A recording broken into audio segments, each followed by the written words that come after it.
I used just these 4 colors to create all my glowing nighttime scenes on black paper. Welcome back. I love to paint nocturne scenes using gouache paint. Gouache paint is an opaque, water-based paint. It behaves like watercolor, but you can actually lay light colors on top of dark colors. And what that means is I can actually create night scenes on black paper. I have a whole series. These are compelling moments that I've observed and walked by at night. I love to show the darkness and the light coming from the darkness.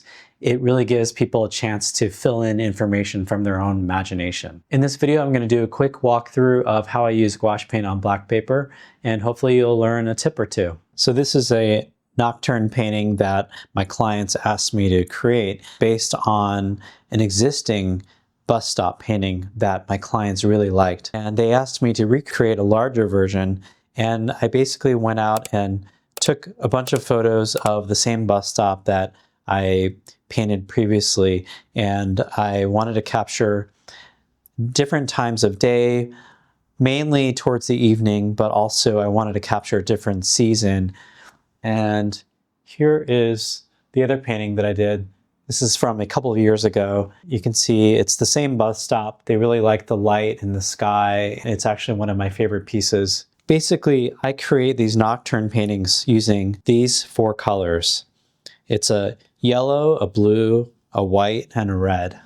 These are gouache paints. Because it's opaque, you can actually paint colors on top of the other colors, and especially you can paint lighter ones on top of darker ones. So you don't have to paint in the same sequence that you do in watercolor, where you paint light to dark. So this is a great way to practice painting in a reverse manner. It challenges me. I love to bring shapes and light out of the darkness. What I love about these nocturne paintings, black paper signifies the dark space in the image. And it's really, when someone looks at it, they're bringing their own imagination, their own images, their own thoughts, and filling out these black areas for you. So in a way, it's a fun, interactive way to communicate with a viewer. So this is white gouache paint, and I'm just going to demonstrate how this works on black paper. You can see that the initial layer, it was pretty wet, so it's going to dry almost transparent here, but you can see that it's staining and it's staying on top of the black paper. Now, I'll let that sit for a little bit, but if I use less water on my brush and go in with a richer amount of pigment, you can see how it starts to be a little bit more saturated, and I can keep painting on top of what I've put down. And I'm gonna make it even more saturated by removing more of the water from my brush.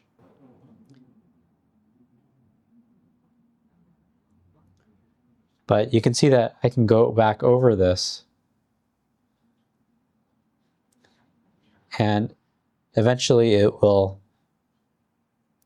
start to accumulate and the layers will start to get brighter.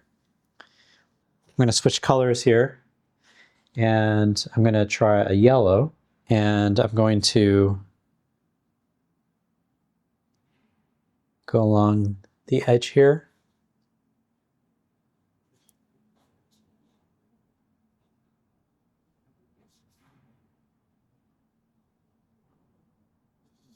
This yellow pigment was a little bit more, a little richer, so it's showing up better. And I'm going to take some red and go along the edge here. I'm going to let it mix a little bit with the yellow to produce an orange.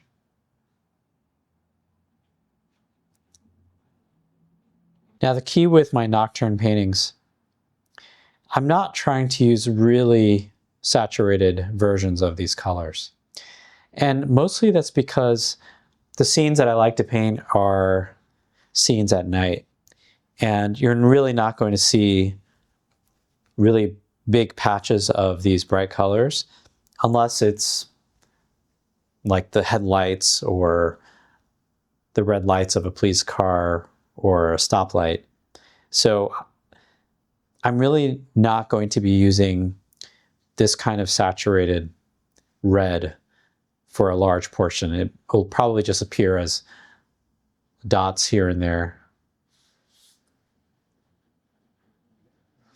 Otherwise, I'm okay if it kind of trails off around the edges and gradually recedes and fades into the black.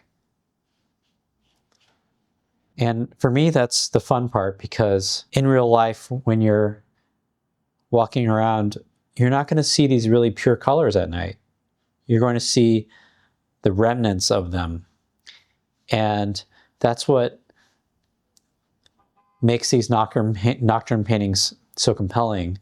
It's captivating to watch, to look at these scenes and kind of imagine what's going on. Your brain is filling in some of the information there. So viewers really are bringing their own stories and their own thoughts and imagination to the scene. I tend to be that person who, I'll get off the train at night while everybody's scurrying to get home. I'm actually observing the glowing bus stop or the lights at the intersection, and it's fascinating to me. I think with my nocturne paintings, I tend to be playing the part of an observer, someone who's catching something that people are maybe afraid to notice, because people are trying to get back home at the end of the day. They're not going to stand around on the dark street corner and take pictures. So I'm that weird guy that does do that. It's a voyeuristic kind of act, and it makes me happy to be able to capture something that a lot of people notice, but it's only in hindsight. Sometimes when they see my painting, they realize that yes, they noticed that too, but it takes a little bit of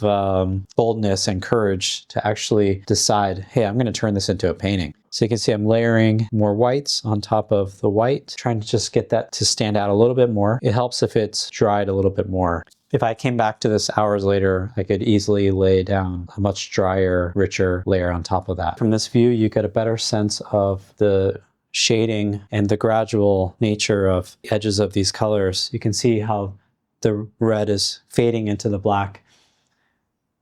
And that's a nice effect that feels natural. It feels like true to life. I'm going to add some more white here, make this really stand out.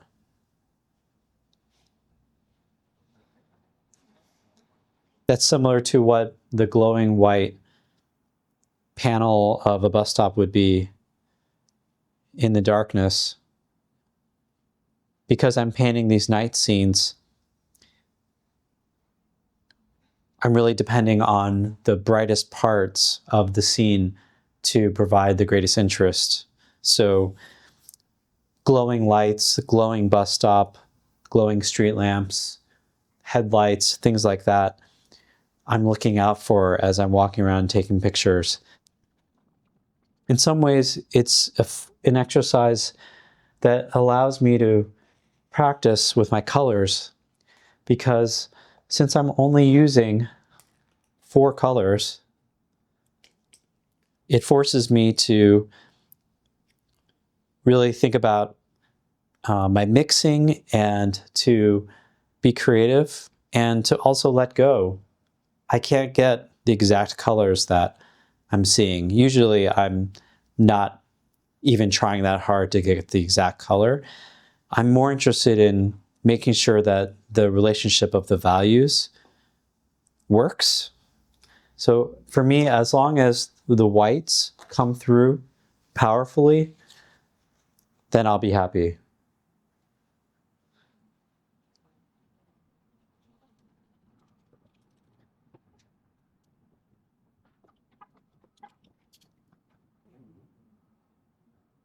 So I'm going to practice doing a street lamp. The very center of the bulb is the brightest part. And I'm going to have to layer that again. You can see that it dries a little bit transparent. I'm going to apply some yellow around it. And then some red around that. And I might do a bit of blue here as kind of a reflection that's going off that way. go back in with some white here. And then to make the shape of the street lamp, I'm going to do like a lamp post that goes this way. I would use a mix of green and yellow to make kind of a green.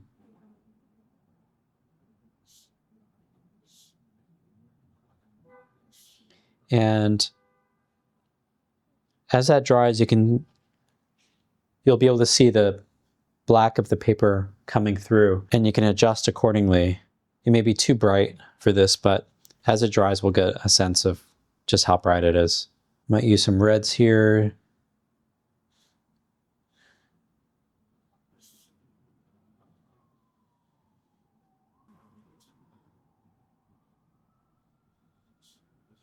Mixing the greens back in here.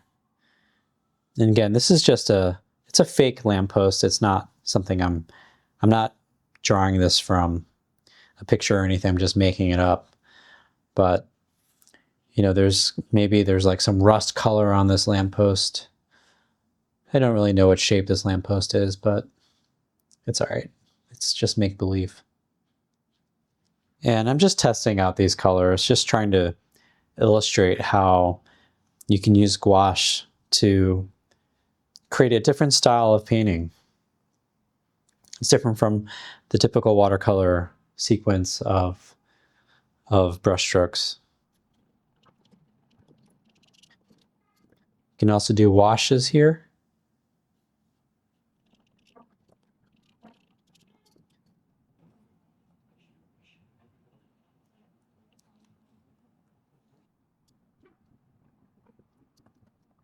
So it's like a lamppost that's in the fog. Just a quick demonstration on using gouache paint on black paper. I love to use this method to bring out night scenes. I'm going to show you another one here.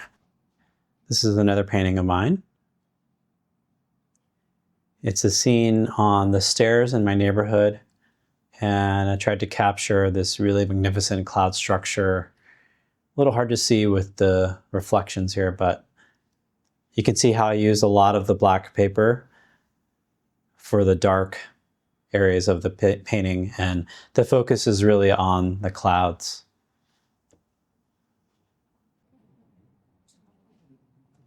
In this part of this painting, we have the structure of the bus stop itself, and the brightest parts of that structure were the lit side poles here on the right side, and then obviously the actual signage here on the left.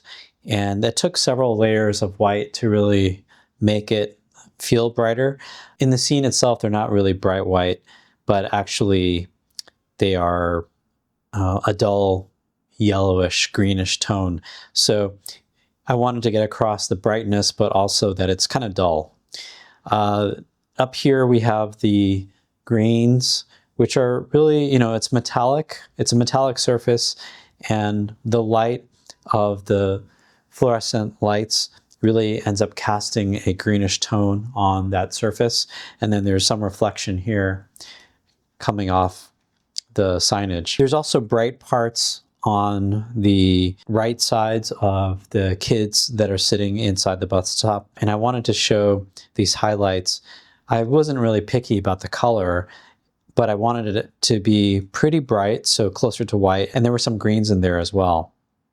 To the left of the bus stop, we have the actual bus stop sign, and it's very faint, but if in daylight, you'd be able to see that these are blue signs with some red.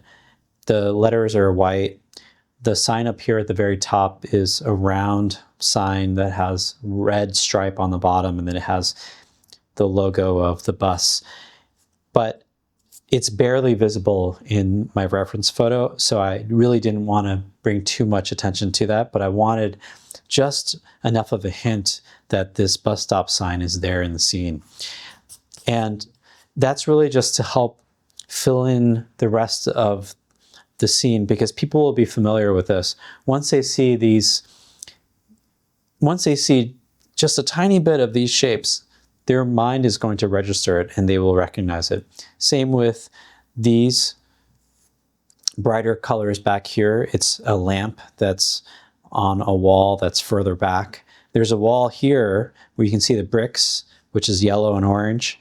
You can see the mortar lines. Those are being lit by a lamp over here, but also they're being illuminated by the signage on the bus stop.